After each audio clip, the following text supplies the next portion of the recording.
ANE live 24/7 पक्की खबर दिखेगी असर। भाजपा प्रत्यक्ष और अप्रत्यक्ष रूप से भाजपा का इस आरक्षण को समाप्त करने में उसका हाथ है और इसी चीज़ को हम लोग जनता के बीच ले जा रहे हैं। अति पिछड़ा विरोधी हैं, इनको बोलने का कोई अधिकार है।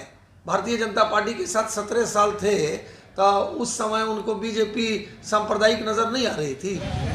भाजपा लगातार कथनी और करनी दोनों में भाजपा का अंतर है और ये जो अभी रिजर्वेशन को जो समाप्त किया गया, इसके लिए पोल खोल हल्ला बोल हम लोग पूरे जिला में आदरणीय पार्टी के नेतृत्व के कहने पर पूरे बिहार में हर जिला मुख्यालय में इस तरह का धरना दिया जा रहा है कि भाजपा प्रत्यक्ष और अप्रत्यक्ष रूप से भाजपा का इस आरक्षण को समाप्त करने में उसका हाथ है और इसी चीज़ को हम लोग जनता के बीच ले जा रहे हैं और जनता को यह बताने का काम कर रहे हैं।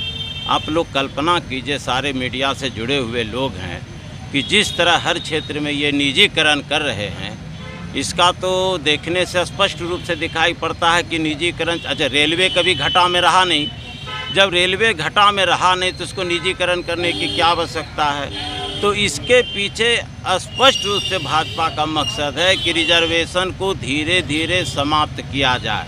सर, जिस समय आप गठबंधन में थे उस समय भी हम लोग सतर्क रहते थे। अब गठबंधन जो तोड़ने का कारण है, आपको यह बताते मुख्यमंत्री जी लगातार इस बात का आगाह करते रहते थे भारतीय जनता पार्टी को, और वो भाव उस समय भी ये लोग हर समय सामाजिक सौहार्द बिगाड़ना चाहते थे, किसी न किसी रूप में धर्म को आगे ला करके काम करना चाहते थे। लेकिन हमारे नेता आदरणीय मुख्यमंत्री काफ़ी सुलझे हुए हैं और उन्होंने इस बात को लगातार समझने का काम किए, और चूँकि लॉ एंड ऑर्डर पर इनका हर समय पकड़ रहता था तो वो माहौल को बिगड़ने नहीं देते थे।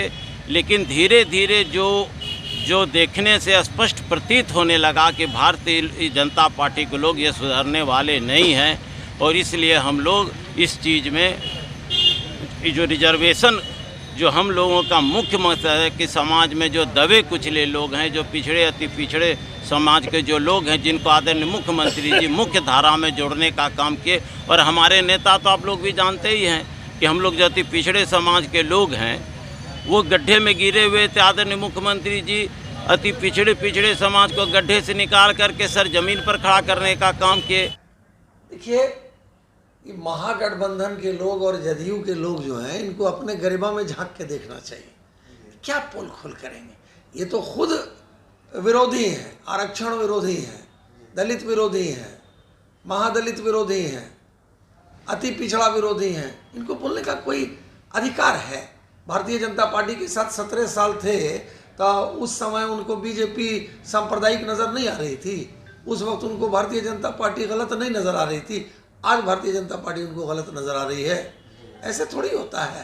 देखिए, सवाल है कि माननीय मुख्यमंत्री हताश और निराश हो चुके हैं, तो ये उनकी हताशा और निराशा का परिणाम है। चरे थे हरिभजन को ओटन लगे कपास। तो सवाल है कि आप तो देश का प्रधानमंत्री बनने के लिए चले थे, लेकिन जो लोग आपको एक्सेप्ट कौन कर रहे हैं? गरजू पांडे सिर पर चुल्ला, मैं देश का प्रधानमंत्री हूँ और प्रधानमंत्री मटेरियल हूँ, कौन इनको मान रहा है? सारे जो भी अलग हैं विपक्ष के लोग हैं, तो विपक्ष में तो 10 लोग हैं, 20 गुट हैं। क्या इनको कौन मान रहा है? ये अपने मुंह या मिट्टू बनने से थोड़ी होता है। इसलिए बिहार की जनता है, देश की जनता है, ये पब्लिक है, सब जानती है। आने वाले चुनाव में बिहार की जनता बिल्कुल ज़ीरो पर आउट करेगी और बिहार के अंदर जो है सभी सीटों पर भारतीय जनता पार्टी के प्रति जो है जनता ने मन बना लिया है, और देश में भी Bharatiya Janata party absolute majority के साथ हमारे देश के यशस्वी